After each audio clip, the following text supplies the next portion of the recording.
নমস্কার, আমি অনির্বাণ চৌধুরী। শুরু করছি স্ট্রেট কাট। উপরাষ্ট্রপতি নির্বাচন হলো, তাতে হৈ হৈ করে জিতে গেলেন জগদীপ ধনখড়। উপরাষ্ট্রপতি নির্বাচনে লোকসভা এবং রাজ্যসভার সাংসদরা ভোট দেন, আর লোকসভা রাজ্যসভা মিলিয়ে বিজেপির যে সংখ্যা রয়েছে তাতে অন্যরকম কিছু হবার সম্ভাবনা ছিল না কোনো দিন। যেদিন জগদীপ ধনখড়ের নাম ঘোষণা হলো সেদিনই স্ট্রেট কাটে আমি বলেছিলাম তিনি উপরাষ্ট্রপতি হয়েই গেছেন। উপরাষ্ট্রপতি পদাধিকার বলে রাজ্যসভার চেয়ারম্যান। রাজ্যসভায় জগদীপ ধনখড়ের সঙ্গে তৃণমূল সাংসদদের সম্পর্ক কীরকম হয়, এই ঠিক একই রকম কি দুষ্টু মিষ্টি থাকবে না অন্যরকম, তা দেখার অপেক্ষায় রইলাম। গত কয়েক বছর রাজ্যে ধনখড়ের সঙ্গে তৃণমূলের নেতা মন্ত্রীদের ধারাবাহিক সংঘাত দেখে আমরা কিন্তু অভ্যস্ত পশ্চিমবঙ্গবাসী। যবে থেকে প্রার্থী হয়েছেন জগদীপ ধনখড় টুইট করে ছেড়ে দিয়েছেন। তাতে সব থেকে দুঃখিত কারা বলুন তো? আমরা সাংবাদিকরা। আমাদের একটা নিউজ সোর্স বন্ধ হয়ে গেছে, কেমন যেন একটু কিরম জানি ফাঁকা ফাঁকা লাগছে। সেই ধনখড়কে তৃণমূল সাংসদরা ভোট দিলে তা হতো পৃথিবীর নবতম আশ্চর্য। তৃণমূল ধনখড়কে ভোট দেয়নি অবশ্যই। দুই অধিকারী সাংসদ শিশির ও দিব্যেন্দুকেও চিঠি দিয়ে দল জানিয়েছিল তারা যেন ভোটদানে বিরত থাকেন, তবে দুজনেই ভোট দিয়েছেন স্বাভাবিকভাবেই। এবং তৃণমূলের সন্দেহ, বদ্ধমূল ধারণাই বলা উচিত, তারা ধনখড়কেই ভোট দিয়েছেন।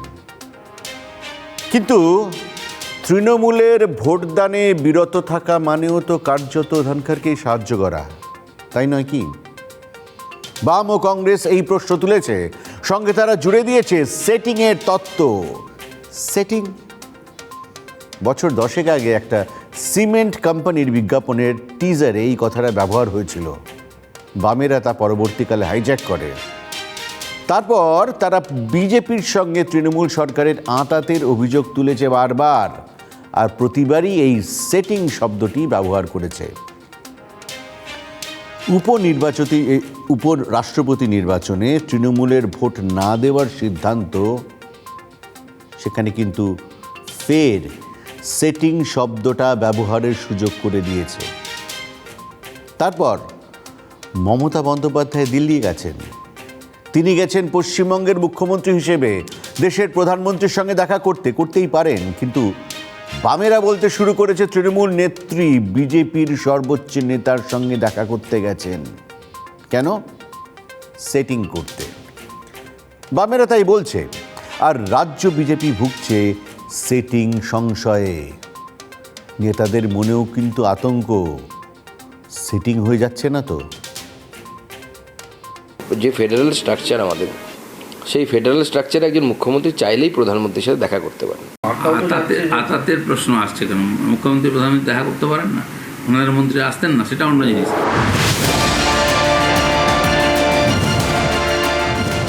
প্রধানমন্ত্রী মুখ্যমন্ত্রী দেখা করতেই পারে, সকলেই জানেন। তাহলে এত আলোচনার কি আছে? কিন্তু আলোচনা হচ্ছে। মমতা বন্দ্যোপাধ্যায় বৈঠক থেকে বেরিয়ে সাধারণত সাংবাদিকদের সঙ্গে কথা বলেন। এবার তিনি কিছুই বলেননি, ব্যাস তাঁর নীরবতারও নানা রকম ব্যাখ্যা শুরু হয়ে গেছে। দিল্লি যাত্রার আগেই বামেরা বলে বসেছিল সেটিং। যেমন ভ্যালেন্টাইন্স ডে হয় না, এটা হচ্ছে সেটিং ডে আর কি। আগামী বাংলা হচ্ছে, দিল্লিতে হচ্ছে একটা ন্যাশনাল সেটিং ডে আর কি। এটা যেরকম ম্যাচ ফিক্সিং হয় ওরকম সেটিং হয়। যখন সিবিআই থেকে ভাইপোকে বার করার কথা, তখন আমরা বলেছি কিরকম সেটিং হয়েছে। মোহাম্মদ সেলিম বাম শিবিরের বীজেমূল তত্ত্বের জনক। বিধানসভা ভোটে সিপিএম নিশ্চিহ্ন হয়ে যাওয়ার পরেও থিওরি আঁকড়ে রেখেছেন তিনি, যদিও তা নিয়ে দলের মধ্যেই মতান্তর রয়েছে। সেলিমকে জবাব দেয়নি তৃণমূল, কিন্তু বিজেপি দিয়েছে। যারা এই সেটিং তত্ত্ব পশ্চিমবঙ্গের মানুষের সামনে বলেছিলেন, মানুষ সেটা শুনেছেন, বুঝেছেন এবং তারপর সিদ্ধান্ত নিয়ে ওই দুটো দলকেই একদম সাইডলাইনের বাইরে করে দিয়েছেন। শ্রমিক ভট্টাচার্যের বক্তব্য নিয়েও প্রশ্ন রয়েছে, জবাবটা তিনি কাকে দিলেন? কারণ মমতার দিল্লি যাত্রার আগে দিলীপ ঘোষও স্বভাবসিদ্ধ ঢঙে মনের কথা বলে বসেছিলেন, আর সেই বক্তব্যেও রয়েছে সেটিং তত্ত্ব। না, আমরা এটাও সাবধান করতে চাই যে মমতা ব্যানার্জি প্রত্যেকবার এই সুযোগটা নেন। এখানে সেই সেটিং করার একটা রাস্তা দেখান যে আমি ঠিক করে নিয়েছি, আর ওখানে আমাদের উপর আক্রমণ অত্যাচার করা হয়। এই নিয়ে হইচই শুরু হতেই বক্তব্যটা একটু ঘুরিয়ে নেন দিলীপ ঘোষ, কিন্তু অবস্থান থেকে সরেননি। যে পরিস্থিতিতে মমতা ব্যানার্জি আসছেন, বিশেষ করে দৌড়ে আসছেন, এতদিন থাকবেন এখানে, আর বাংলায় যা চলছে, সেই জন্য আমাদের বক্তব্য তিনি একটা মেসেজ দিচ্ছেন জনগণকে যে আমি ঠিকঠাক করে নিচ্ছি, সব বাঁচিয়ে নিচ্ছি। কেন্দ্র সরকার এটা বোঝা উচিত। আর দিলীপ ঘোষের বক্তব্য থেকেই লাইন স্থির করে নিয়েছে বিজেপিও। তা হলো প্রধানমন্ত্রী সৌজন্যের খাতিরেই সময় দিয়েছেন, কিন্তু মমতা বন্দ্যোপাধ্যায় গেছেন সেটিং করতে। যতই দেখা করুন, যতই পা ধরুন, বাঁচবে কেউ না। এবং ইতিহাস মনে করিয়ে দিচ্ছি, যেদিন শিবসেনার সরকার চলে গেল তার 7 দিন আগে মাননীয় প্রধানমন্ত্রীর সাথে উদ্ধব ঠাকরে এবং তার ছেলে আদিত্য ঠাকরের দেখা হয়েছিল মহারাষ্ট্রে, কুশল বিনিময় হয়েছিল, খুব ভালো কথা হয়েছে। তৃণমূল সূত্রে খবর, 100 দিনের কাজ ও আবাসন প্রকল্পে কয়েকশো কোটি পাওনা রাজ্যের। মোদির কাছে দ্রুত বকেয়া মেটানোর দাবি জানিয়েছেন Mamata. Bureau report, TV9 Bangla. Mamata Bandyopadhyay প্রতি বছর পাঞ্জাবি ও মিষ্টি পাঠান। 2019-এ লোকসভা নির্বাচন চলাকালীন এক অরাজনৈতিক সাক্ষাৎকারে এই কথা বলেছিলেন প্রধানমন্ত্রী নরেন্দ্র মোদী।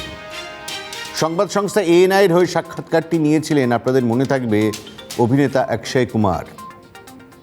ভোট চলাকালীন ব্যক্তিগত সৌজন্যের প্রশ্ন কেন?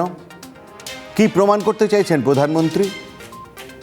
রেগে আগুন হয়ে যান তৃণমূল কংগ্রেস নেত্রী মমতা বন্দ্যোপাধ্যায়। জনসভায় স্বভাবসিদ্ধ ভঙ্গিতে বলেছিলেন এবার থেকে মিষ্টির সঙ্গে কাঁকড় মিশিয়ে পাঠাবেন। কিন্তু গতকাল প্রধানমন্ত্রীর কাছে মিষ্টি নিয়ে গেছেন মুখ্যমন্ত্রী, সঙ্গে হলুদ গোলাপ এবং বাটিকের উত্তরীয়। CPM রাজ্য সম্পাদক মোহাম্মদ সেলিম প্রশ্ন তুলেছেন, যদি অফিসিয়াল মিটিংই হবে তাহলে একান্তে আলোচনা কেন? দাবি দাওয়া চাইতে গেলে তো আমলাদের সঙ্গে যাওয়ার কথা। তার জবাবে কালকে তৃণমূলের তরফে একটি চিঠি সংবাদ মাধ্যমে প্রকাশ করা হয়েছে, যে চিঠি মমতা বন্দ্যোপাধ্যায় প্রধানমন্ত্রীর হাতে তুলে দিয়েছেন। বিভিন্ন প্রকল্পের বকেয়া হিসেবে প্রায় 1,98,000 কোটি টাকা পাওনা দাবি করা হয়েছে ওই চিঠিতে। বকেয়া টাকার জন্য তদবির করাটা যুক্তরাষ্ট্রীয় ব্যবস্থার এক দস্তুর, সেটা আমরা জানি। যখন বিধানচন্দ্র রায় মুখ্যমন্ত্রী ছিলেন তখন ছিলেন প্রধানমন্ত্রী নেহেরু। তখনও কিন্তু এই দাবি দেওয়ার চল ছিল, প্রাপ্য না পেলে বিধান রায়ও রাগ দেখাতেন। পঞ্চায়েত ভোটের আগে বকেয়া টাকা আদায়ের মরিয়া চেষ্টা চালাবে তৃণমূল কংগ্রেস, কারণ পঞ্চায়েত নির্বাচন হবে গ্রাম বাংলায়। সেখানে 100 দিনের কাজ একটা বড় ইস্যু। আবাস যোজনার টাকাটাও সময় হাতে পাওয়াটা জরুরি।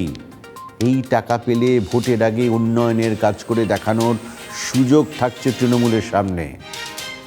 রাজ্যে বিরোধী হিসেবে বিজেপির পক্ষে কি তা মেনে নেওয়া কখনো সম্ভব? বঙ্গ বিজেপির নেতারা কয়েক মাস আগেই আঁচ করতে পেরেছিলেন এটা হতে চলেছে। তাই আগে ভাগেই দিল্লি গিয়ে রাজ্যের বিজেপি নেতারা অভিযোগ করেছিলেন, কেন্দ্রীয় প্রকল্পের নাম বদলে নিজের বলে চালাচ্ছে তৃণমূল সরকার।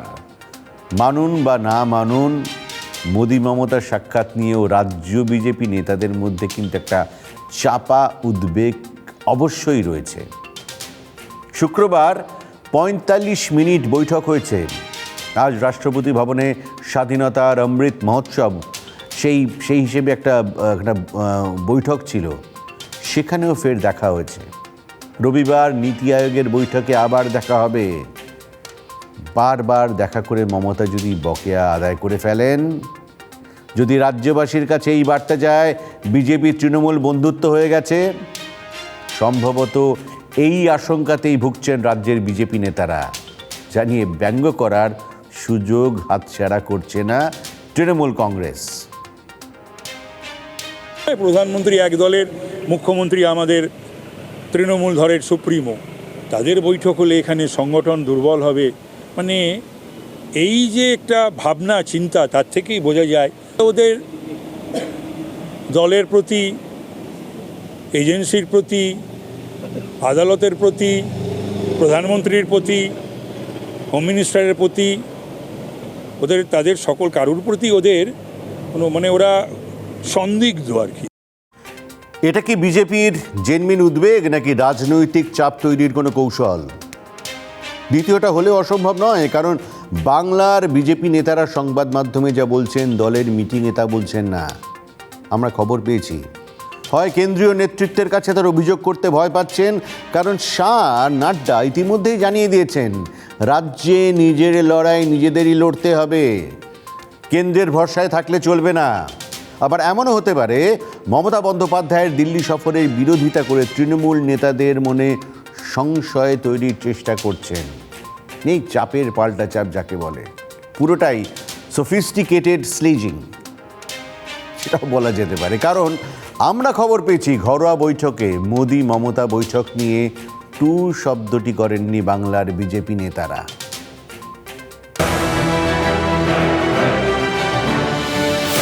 পার্থ গ্রেফতারিকে হাতিয়ার করে শাসক দলকে কোণঠাসা করতে মরিয়া গেরুয়া শিবির। তার রণকৌশল ঠিক করতে দিল্লি ছুটেছেন শুভেন্দু সুকান্তরা।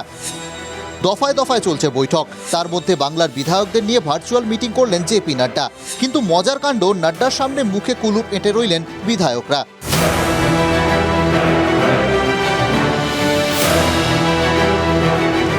সামনেই স্বাধীনতার ৭৫, তা ঘিরে একাধিক পরিকল্পনা গেরুয়া শিবিরের। প্রতি ঘরে পতাকা উত্তোলন কর্মসূচি ঘোষণা করেছেন খোদ প্রধানমন্ত্রী। ২২ থেকে ২৪-এর প্রস্তুতি শুরু করে দিতে চায় বিজেপি। জোড়া লক্ষ্য সামনে রেখে ১৩ রাজ্যের বিধায়কদের সঙ্গে বৈঠক করলেন জেপি নাড্ডা। অতি গুরুত্বপূর্ণ স্ট্র্যাটেজি তৈরির বৈঠকে অনুপস্থিত থাকলেন বেশ কয়েকজন গেরুয়া বিধায়ক। কেন?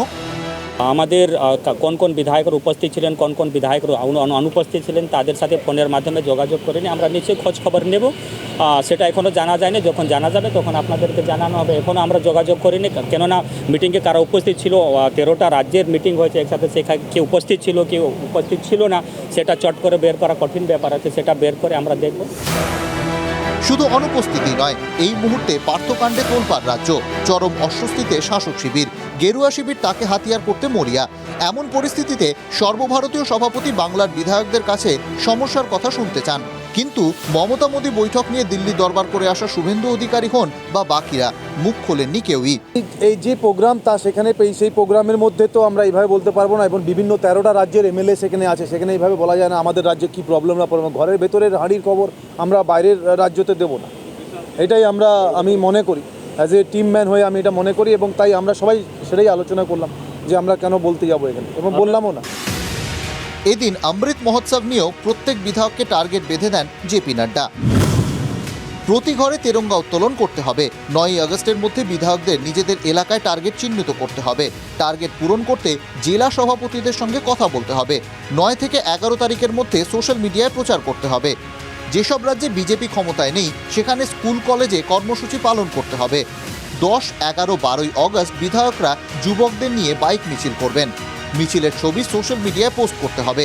11 থেকে 13ই আগস্ট সব এলাকায় প্রভাত ফেরি করতে হবে।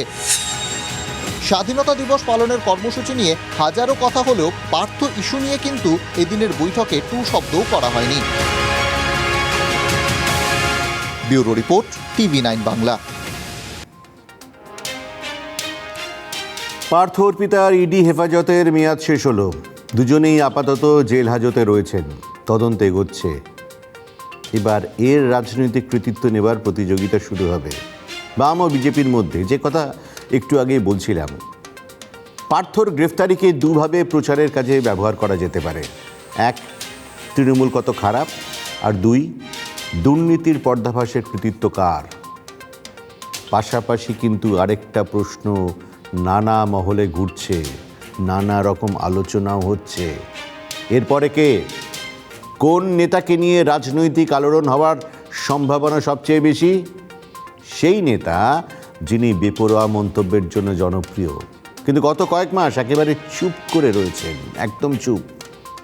ঠিক ধরেছেন, বীরভূমের তৃণমূলের জেলা সভাপতি অনুব্রত মণ্ডল ওরফে কেষ্ট। সোমবারই তাকে তলব করেছে সিবিআই। কেষ্টর দেহরক্ষী সাইগল হোসেনে কি সিবিআই এর তুরুপের তাস? সূত্রের খবর, সাইগলকে জেরা করেই টুলু মণ্ডল, কেরিম খানদের নাম পেয়েছেন গোয়েন্দারা। তারপরেই গত বুধবার বীরভূমে তন্ন তন্ন করে প্রমাণ খুঁজতে নেমে পড়ে সিবিআই। টুলুর বাড়ি থেকে নগদ 17 লক্ষ টাকা পাওয়া গেছে, সঙ্গে বেশ কিছু নথি ও হিসাবের খাতা। খুন হয়ে যাওয়া ভাদু শেখের ডায়েরিতেও নাম মেলে টুলুর। ভাদুর মতোই টুলুও গরু, কয়লা, পাথর বোঝাই গাড়ি থেকে তোলা আদায় করত। টুলুর দায়িত্ব ছিল পাচারের গাড়ি যাতে নির্বিঘ্নে নির্দিষ্ট গন্তব্যে পৌঁছে যায়। জেলায় কান পাতলেই শোনা যায় অনুব্রত মাথায় হাত রাখার পরই আঙুল ফুলে কলা গাছ টুলুর। নানুরের কেরিম খান জেলা পরিষদের পূর্ত কর্মাধ্যক্ষ, কেষ্ট ঘনিষ্ঠ। গরু পাচারের টাকার একটা অংশ যেত কেরিমের কাছে। গোয়েন্দাদের কাছে এমনই দাবি অনুব্রত দেহরক্ষীর। সেই সূত্র ধরেই কেরিমের বাড়িতে হানা, উদ্ধার টাকা পয়সার বেশ কিছু হিসেব। নানুরের জিয়াউল হক ওরফে মুক্ত শেখের সঙ্গে অনুব্রতর সরাসরি যোগ নেই। কেরিম খানের ঘনিষ্ঠ জিয়াউল, এই তিনজনের সঙ্গে লেনদেনের যোগসূত্র নিয়ে জানতেই কি অনুব্রতকে ফের তলব? কোথাও কোনো তল্লাশি কমবে না, সবে তো শুরু, কলির সন্ধে। আস্তে আস্তে দেখুন কি হচ্ছে। অনুব্রত মণ্ডল সেটাও তো স্পষ্ট পরিষ্কার, তার বাঁকে ডাইনেকে সবার কাছে সব স্পষ্ট। সিবিআই তো সব জানে, এমনকি বকটি হত্যাকাণ্ড জানে, তো করছেটা কি? প্রতিহিংসার রাজনীতি বলছে শাসক দল। পরপর ডাকা হচ্ছে এবং হবেও, আমরা জানি। কারণ আমরা দেখলাম মহারাষ্ট্রে কি হলো, আমরা দেখতে পাচ্ছি ঝাড়খণ্ডে কি হতে চলেছে। তো হচ্ছে টার্গেট, যারা আজকে শাসক দলে আছে তাদের টার্গেট। এবার ফের এসে স্কেম। পার্থকাণ্ডে চোখে আঙুল দিয়ে ইডি যা দেখিয়ে দিয়েছে তাতে কি আর বুধবার মুখ হবেন অনুব্রত? তাহলে হাজিরা দিতেই হবে। ব্লাড প্রেশার বাড়ছে, আরও চাপে বীরভূমের strong man. Bureau report, TV9 Bangla. দেখুন, তদন্ত নিয়ে আগাম পূর্বাভাস দেওয়াটা কিন্তু অন্যায়, আমরা তা দিতেও চাই না। তাই এই রাজ্যের বিরোধীরা যাই পূর্বাভাস দিক, সোমবার কি হবে তা নিয়ে কোনো মন্তব্য আমি করতে চাই না। শুধু এটুকু বলতে পারি, অনুব্রত মণ্ডল তৃণমূলে বন্দিত এবং বিরোধীদের কাছে নিন্দিত। দলের চোখে তিনি দক্ষ সংগঠক, বিরোধীদের চোখে তিনি ভোট লুঠেরা। 2018 পঞ্চায়েত ভোটের আগে তিনি বলেছিলেন রাস্তায় উন্নয়ন দাঁড়িয়ে থাকবে, আর রাজ্য জুড়ে প্রায় 35% আসনে বিরোধীরা প্রার্থী দিতে পারেনি। বীরভূমে সবচেয়ে বেশি রিগিংয়ের অভিযোগ উঠেছিল। এহেন অনুব্রতকে ফের একবার বীরভূমের ভোট পরিচালনা করতে দেখতে কিন্তু কখনোই চাইবে না বিরোধীরা। 8 বারে উনি একবার এসছেন, আমি জানি না আসবেন কিনা, আর এলে ফিরে যাবেন কিনা সে সন্দেহ আছে। আমরা তো চাই খুব তাড়াতাড়ি ওনাকে ডেকে চা খাইয়ে বন্দি করে রেখে ভাত খাওয়াক, যাতে সমস্ত তথ্য পাওয়া যায়। এত কিছুর মধ্যেও আরেকটা কথা কিন্তু বলতেই হচ্ছে। দিল্লি থেকে যে খবর পাচ্ছি তাতে মমতা বন্দ্যোপাধ্যায়ের এবারের বডি ল্যাঙ্গুয়েজ অন্যবারের থেকে একদম আলাদা। সংসদের সেন্ট্রাল হলে যাননি, দিল্লির সাংবাদিকদের সঙ্গে চুটিয়ে আড্ডাও দেননি, যেটা উনি অন্যান্যবার করেন। রাজনৈতিক মহলে ধারণা তৃণমূল নেত্রী নিজেকে খানিকটা গুটিয়েই রেখেছেন।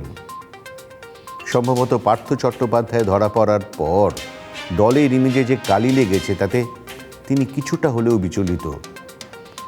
দিল্লিতে গিয়ে বিরোধী রাজনীতির সলতে পাকানোর যে উদ্যোগটা চোখে পড়ে সেটাও কিন্তু এবার নেই। সোনিয়া গান্ধীর সঙ্গে সাক্ষাৎ হচ্ছে না, কোনো বিরোধী নেতার সঙ্গেও দেখা হবে না। সোনিয়া রাহুলকে ইডির জেরা নিয়েও কিন্তু তৃণমূল নীরব। প্রতিবাদী রাজনীতিতে গতকালই দিল্লি তোলপাড় করল কংগ্রেস। দূর দূরান্ত সেই কাছে পিঠেও কিন্তু নেই তৃণমূল কংগ্রেস।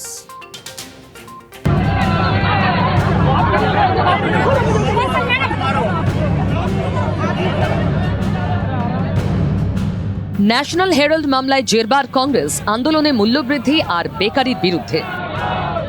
आज हिंदुस्तान में 4 लोगों की डिक्टेटरशिप है, लोकतंत्र नहीं है। आपकी पार्टी में लोकतंत्र है क्या? सोनिया जी, राहुल जी और प्रियंका जी, यही तो 3 कहानी है।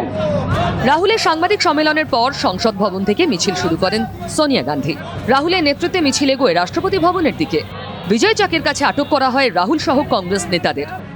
हम सब आए थे, एक एक करके घसीट के ले गए, 2-3 को मारा भी है। साफ झूठ बोला राहुल गांधी ने। কংগ্রেস দফতর থেকে অন্য মিছিল নিয়ে প্রধানমন্ত্রীর বাড়ি ঘেরাও করতে এগোচ্ছিলেন প্রিয়াঙ্কা। ব্যারিকেড ডিঙিয়ে যাওয়ার চেষ্টা করলে আটকায় পুলিশ। রাস্তায় বসে পড়েন সোনিয়া কন্যা, টেনে হিচড়ে ভ্যানে তোলে পুলিশ।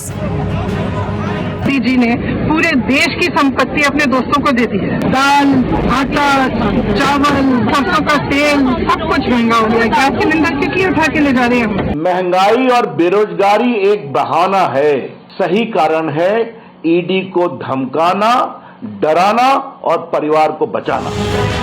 শুক্রবার দিল্লি ছাড়াও দেশের বিভিন্ন জায়গায় বিক্ষোভ দেখিয়েছে কংগ্রেস। তাতে কি চাপ সামলানো যাবে?